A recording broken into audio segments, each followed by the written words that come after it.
Sa kaugnay pa rin po na balita, dahil ang tigdas sa isang respiratory disease o naikakalat sa simpleng pag-ubo at pagbahing, marapat po na tayo ay Ilan po sa mga sintomas ng tigdas ay ang mapulang mata, sipon, ubo, lagnat na hindi po bababa sa 40 degrees Celsius, pagtirik ng mata at pagtirik ng mga mata sa mga bata at kumbulsyon.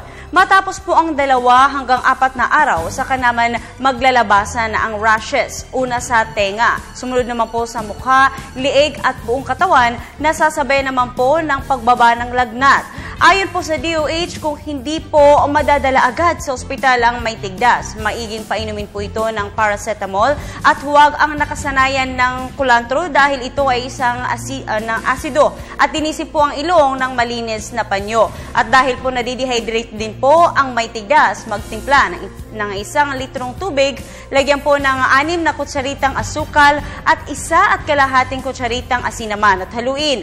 Maiging pong bigyan ito ng mga pagkain mayaman sa vitamin A, gaya na lamang ng prutas at ng mga gulay. Gayunman, kung maaari po ay maaari agad po itong dalhin sa pinakamalapit na ospital o health center. Importante po na ang mga bata pong wala pang 9 na buwan na nakakatigdas o kaya mga malnourished na sa ospital.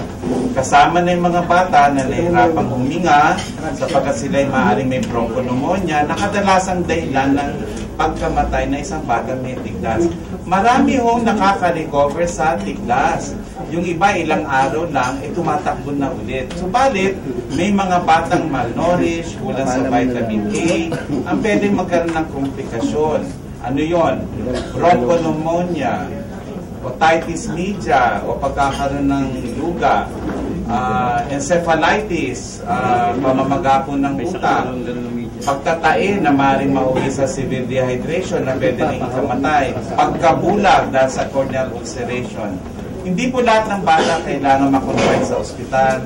Pwede rin sa bahay, madali pong makahawa yan, kaya yung mga bata pumapasok na sa eskwela, kung may lagnat, kahit wala pang rashes po yan, huwag muna natin papasukin, baka mahawa po yung ibang eskwela.